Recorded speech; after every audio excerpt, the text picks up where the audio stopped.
Eugenia Cooney is a content creator on TikTok with over 2.8 million followers. And actually, she's been popular since the MySpace days. She posts a lot of videos showcasing her emo / scene style, as well as a lot of makeup videos, the majority of them using mostly Jeffree Star products. And in fact, a lot of people have even joked that she's just a walking ad for him. Eugenia Cooney's TikTok is kind of like Jeffree Star's own QVC channel in a way, but people don't really follow her for any of that. They follow her because of the way she looks. Content warning, this video does discuss EDs and that can be triggering for some people, so please just be aware of that moving forward. With just one look at her, it's quite shocking and it's clear to see that she's not very healthy. What people have been saying online is that it's quite shocking that this is the first time we've ever seen somebody deteriorating right in front of our very eyes in real time. And it's really stirred up a lot of different conversations, especially after the most recent events, which we will get into later in this video. Eugenia has a very childlike voice and personality, with a lot of her interests being Disney and princesses, though many people are speculating that Eugenia Cooney herself isn't actually the one that's interested in Disney or princesses, and it's more so her mother who is controlling things behind the scenes. And we will also get into that in just a minute as well. So my mom and I, before we went on our Disney trip, we were so excited. So you guys can see here the beautiful Riviera Resort. It's got all these beautiful wall pictures, and it was just so cool. I, of course, had to dress, Disney vibes. So had to have my Minnie ears on, Mickey necklace, and yes, and they were so nice to my mom too. It's like she had to meet the characters with me. It's like, come on. As young as Eugenia seems to act and be, she is actually 30 years old and still lives at home with her mother, Deb. Throughout the years, there has been a lot of controversy and discussion about whether or not Eugenia should even be allowed to have a TikTok. Some people think it can be triggering for others as well as for the younger generation because she does post a lot of videos body checking. Others think that there should at least be a trigger warning or content warning before her video plays. But even after all of this discussion and being banned multiple times, she currently still is allowed to be on the platform. Eugenia is often on live almost every day, and she does have a lot of huge gifters that send her money while she's on live, and they seem to give her more money when she does certain things, like when she poses, shows her body, or spins, and this feeds into the whole body checking aspect of her content. It also further fuels her need to stay thin and isn't helpful with motivating her to get better. Another concerning aspect of this situation is that I have seen people online questioning whether or not this is a case of Munchhousen by proxy. She's been seen many times in live streams with her mom, who doesn't seem to believe that there's anything wrong with her. In fact, once they were on live together and her mom denied that there was anything wrong with her, claiming that she takes good care of herself and she just so happens to be skinny Minnie, then proceeded to make a joke out of it because she was wearing a Minnie Mouse costume. How is your mom okay watching you wilt away? She's not. My mom lives with me. She knows that I'm fine. I know she eats. She takes good care of herself. Exactly. See? Exactly. Happens to be skinny Minnie, but she does take exactly. We're all different. But she does take good care of herself. Exactly. Thank you for the 200 bits, Picado. Her mom also allegedly controls everything she does. She has a driver for her. And once when Eugenia was on live stream, I believe this was during the eclipse, and Eugenia wanted to go outside and look at the moon. So she goes into her mother's room to ask her if she can go outside, and her mother doesn't allow her. Keep in mind, this is a 30-year-old woman who needs to ask for permission from her mother to step outside and look at the moon.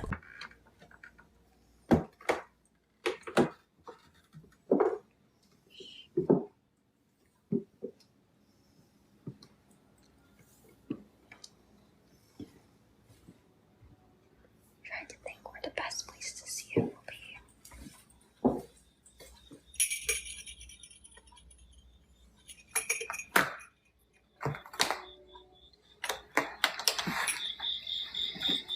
Oh, she's awake. I woke her up. Hey, Mom. Did you hear about the moon? Is it that Everyone's telling me I need to go see it. Oh, okay. All right, let's look through. We're just gonna look through the window, guys. Is it that amazing? Everyone's like was begging me to see it. Sorry, I woke you up. So is this a case of Munchhausen by proxy, or did Eugenia's mom just realize that this could be very profitable and she's using her daughter's ED to rake in the cash? Let me know what you guys think. There was one point where Eugenia had decided to seek help, but she was exploited almost immediately after by Shane Dawson for a documentary style video. Many had a problem with this and thought it was too soon because she was clearly still struggling. And for those of you who know anything about EDs would know that this is a lifelong battle and recovery doesn't happen that quickly. So she wasn't out of the woods yet when they decided to make this video. Like, oh, your friends aren't helping, your friends aren't doing anything, whatever. But I'm sure behind the scenes, I'm sure everybody was always reaching out and whatever. Yeah, there were some people that were. Then there was kind of some people that kind of like really weren't. Really, there was almost like some people that like never really said anything to me like before, but then like later on were kind of like bullying me into like trying to make like decisions for me, and kind of like they were just not wanting to listen to me at all, not really wanting to hear like how I'm feeling. Before they never really seemed to like care much about anything, so I guess that's kind of hard. So the person Eugenia is talking about in that video is her ex-friend Jacqueline Glenn, who in my opinion is the only one of Eugenia's friends or family members who have spoken up about Eugenia's condition and who have tried to get her any help. After Shane Dawson's video came out, Jacqueline Glenn took to the internet to share a different side of the story and say that she didn't like the way Eugenia portrayed this whole situation. The conclusion was that the only thing that I could do was if I had her out of her house and into my apartment or into some other area where the mental health professionals could come and talk to her, and that I would legally be able to let them into my own place. So we had been trying to hang out with Eugenia for a long time. It was very difficult to get a hold of her to spend time with her. If people made videos about her online, or if there was drama surrounding her and negative attention was brought her way, she would become more hidden from the world. She wouldn't want to talk to people as much, and it was very difficult to get to hang out with her. So that's why in this situation we were trying to plan this thing, I was reaching out to people, begging people to stop bringing attention to her because it could have ruined everything. We needed her to hang out with us. And she wouldn't leave her house. And finally we got her to leave her house. It was the day after the Super Bowl. That's all I remember, because we tried to get her to hang out on the Super Bowl and other days. It was the day after the Super Bowl. I did lie to her. I lied to her. We all kind of did. We pretended we were going to go to an escape room, which is a thing that we would regularly do. So it seemed believable to her and her mom. Specifically her mom. Yeah. So I took screenshots of pretending that I had gotten tickets and things, and we had a group chat going, and I felt like an asshole. We all kind of did, being like, we're so excited to go to the escape room. And she came over and we sat her down and we talked to her, and it was pretty clear that she had no intention of getting any kind of help. Like, she said, maybe I'll go see a doctor in like months from now. Yeah, it was like 3 months later she was going to be heading home to Connecticut, and she would be willing to see a doctor then. So we had to arrange a lot of stuff in advance of this day. This is an intervention. It was heart-wrenching. But what we had to do, we spoke with her, and she for the first time ever in her life admitted that there might have been a problem, and that in a few months she would see a doctor, but at this point maybe she was honestly on the brink of, and I tried the soft approach. We tried everything. Like, it didn't work, and I felt desperate. We also tried police to her house. We did it, like, I didn't have anything else. Like, I was scared. So we did an intervention, and the mental health professionals showed up. So it was the Los Angeles Psychiatric Evaluation Team that showed up PET, at the house. yeah. And they came in, and they interviewed her. They asked her questions. We left the room for that part. We left the room just for privacy of... we wanted her to open up and be honest with them. Yeah, because those are real questions that they have to ask, personal. So, like, she could have... It was up to them at this point what happened to her. Like, they could have walked away and said everything is fine, but they were like, really concerned. So they ended up deciding that they wanted to take her into care, and they ordered something called a 5150, and it's mandatory. They take you... Involuntary without... hold. Yeah. At which point, like, God, like, she tried to... Like, this was the most traumatic situation I've ever been in my entire life. Once they decided that they were going to commit her legally, she was unable to leave. Like, the police were on their way because she was on the phone with her mom, who was screaming at me, by the way. She verbatim called me a fucking bitch for doing what I was doing. How could a friend do this, I believe, to her friends? And, I mean, I don't know if you want to share more on it. It was really messed up. She called the cops on me and tried to have me arrested for kidnapping. Correct. So when Eugenia was trying to leave, we had 2 sets of cops show up. One to take her into care, and one to arrest me for kidnapping. Clearly, they talked it out, and it was obviously fine. But like, oh God, and then Edgar, like. Okay, so there's a lot of a backstory with the mom. Eugenia is an adult. She's, I believe, 24, 25 years old. She's never allowed to go anywhere. It's all completely manipulated by the mother. There's a driver, Edgar. Every hangout with friends is an orchestrated pickup and drop off by Edgar, who waits outside. And in this situation, when Eugenia called her mom and her mom was furious, Edgar came into the apartment and was banging on the door. He like followed me into my apartment. Because I had to go out and I had to tell the mental health professionals that she was trying to leave. And he like followed me into my apartment and was screaming at me. He started banging on all of my neighbors' doors until he finally got to mine and figured out where my apartment was. And he's like banging on the door. I was terrified. Like, this was a big guy who's screaming. These were not people looking out for Eugenia's best interest. These are people looking for some form of gain and manipulation in a way that this video, the Shane video that came out today, completely glosses over the real problems and makes us completely worried that she's not okay. This whole thing, to me, feels like they are taking someone like Shane, who clearly is good at shining a positive light on people who might not, I don't even know how to word this. I just feel like, yeah, Eugenia's a great person. I love her, I care about her. But the people surrounding her in her life, I feel like, are dangerous. And I think that they were aware of Shane's potential to cover their tracks and make this look like some kind of beautiful recovery story that everyone was in on and rooting for. And it couldn't be further from the truth. I had to fight them so hard to get her into care. And I'm now viewed as like a bully. We're bullies. The way her mom screamed at Jacqueline on the phone, it was terrifying. Was the biggest red flag of somebody who, it was fucked up. No mother should fight a daughter failing a psychiatric evaluation and needing to be taken into care. I just don't know how, if I had a daughter, that I would let it get that far without doing something myself. She hadn't been to a doctor in 5 years. How does that happen? 5 years. It was basically watch her deteriorate and possibly not make it to be able to get help, or ruin a friendship and eventually see her do better. And it's difficult because it's like, well, you know this person's gonna hate you. And I understand, like, she feels betrayed and hurt, and like seeing her, like, you know, walk away and say like she felt so hurt and like didn't understand really why we were doing it that way.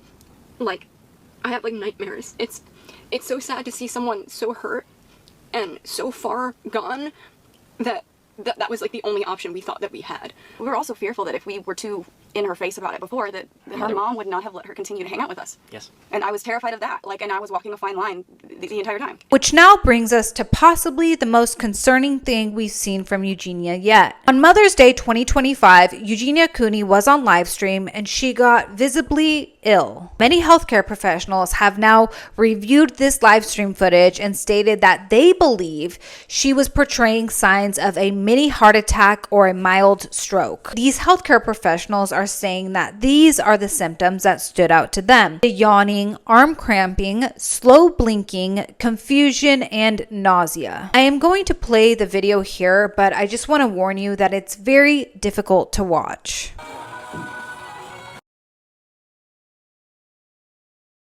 I don't know, it's not feeling that great today.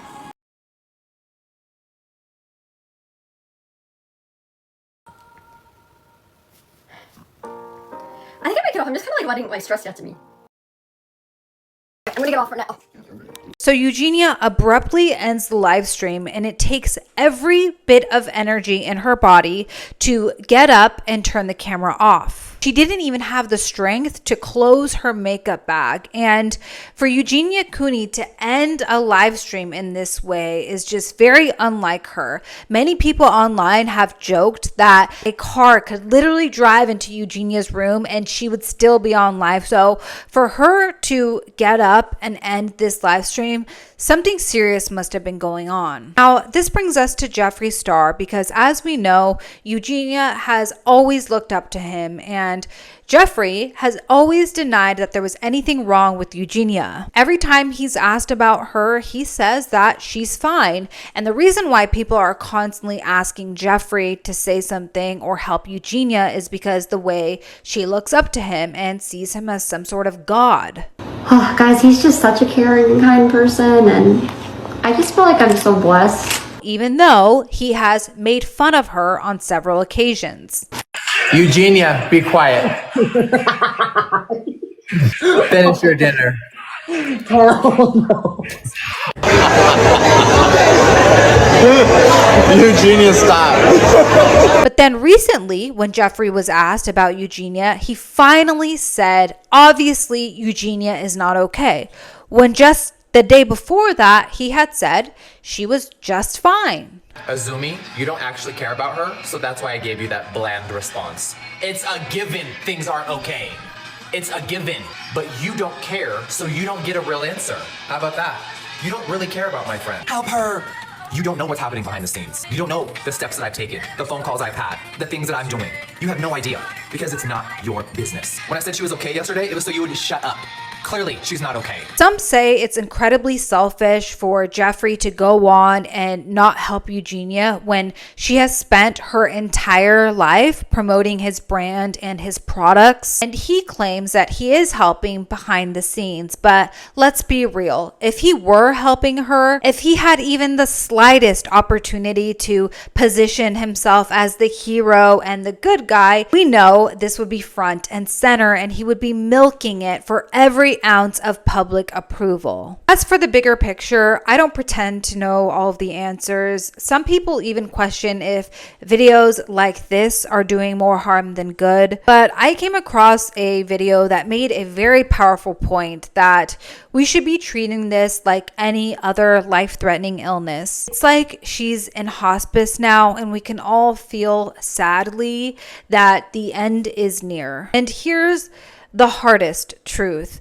Eugenia is 30 years old. She's been struggling with this for the majority of her life, and if she wanted to get help, she would have by now. I've been in a similar place myself, and the painful reality is nobody can save you but you. You have to want to get better. And as heartbreaking as it is to say, I don't actually believe she does. But what I think is the most concerning aspect of all of this, and what really needs to be talked about and exposed, is what is Deb's, Eugenia's mother, role in all of this? To sit by and watch your daughter waste away while profiting off of all of it, that's not love, that's exploitation. No matter how old you are, your mother is supposed to protect you and fight for you when you can't fight for yourself. Shame on you, Deb, truly. The last thing Eugenia should be doing right now is live streaming about makeup. She needs urgent help. And honestly, I don't even know if it's too late anymore. One thing for certain is Eugenia is deteriorating quickly, and the future looks bleak for her. If it's this uncomfortable for viewers to watch this in real time through their phone screens, why isn't it more uncomfortable for her own mother? Why isn't she getting her daughter help and instead just pretending like everything is just fine? I want to know what you guys think about all of this. Do you think there's something weird going on with Deb? Why doesn't she seem concerned for her daughter's well-being and instead just profiting off of a terrible, tragic situation? It's all very, very dark, but thank you guys for watching. Please like this video, subscribe, and I'll see you next time.